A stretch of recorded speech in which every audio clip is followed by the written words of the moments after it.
This was nowhere near my TBR this year. But y'all put this on my TBR a few months ago, and Book Talk, I finally finished Alchemize. And this is going to be one of the most unique, maybe weirdest reviews that I do on this page. So buckle up, folks, because we're in for a ride. Before we get into the book, I know you all love to buy the book before I even finish talking in this video. However, I want to pause here and tell you and urge you all to check your trigger warnings before you go into this video. This is not like a, hey, like you should do it. I think you must check your trigger warnings before you go into reading this story. I'm going to pause for a couple seconds here while you do that. Okay, let's go.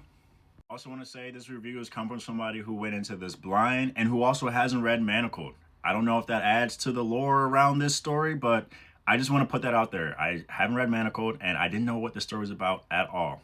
All right. I'll be honest with you. For the first part of this story, because it's broken down into 3 parts. For the first part of this story, I was almost dropping this book. I almost hit up a few of you asking, what do y'all have me reading?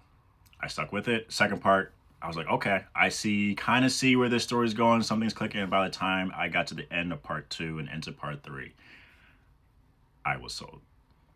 This was very well done. So I finished it and I'm still conflicted because I don't know what I want to rate this story. And this is new, uncharted territory for me. I normally know what I want to rate the story pretty much when I finish it. And I still don't know. And I did something that I normally don't do. I looked at outside critiques of this story. I normally don't do this. From a positive standpoint, I agreed with a lot of things that people were saying. From a negative standpoint, I agreed with a lot of things people were saying too as well. I am like, this is so weird.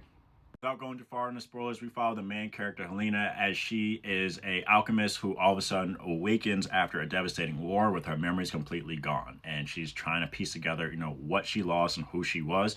And along the way, we follow her story, and the story is filled with a lot of trauma, like a lot of trauma. Like, this is like one of the darkest books I've read this year. And the books I've read this year. I've read some dark ones this year. Trauma, like love, power, some political intrigue in this story too as well. Great world building, some magical systems in there too as well. I mean, resonance was mentioned a whole lot, but again, it's just a magical system there. But yeah, that's kind of the story. I don't want to go too far into spoilers, but definitely check your trigger warnings before you go into this. And yeah, would I recommend this story? I don't know. Like, I don't know. I don't think this story is for everyone. Did I, enjoy it at times? I did enjoy this at times. Is why I'm talking about it on this page. But I still don't know what I want to rate it. And maybe I'll do a follow video to tell you what I rate it. But I'm stuck here, folks. If you read this story, what did you rate this story? I'm curious here. And as always, everyone, happy reading.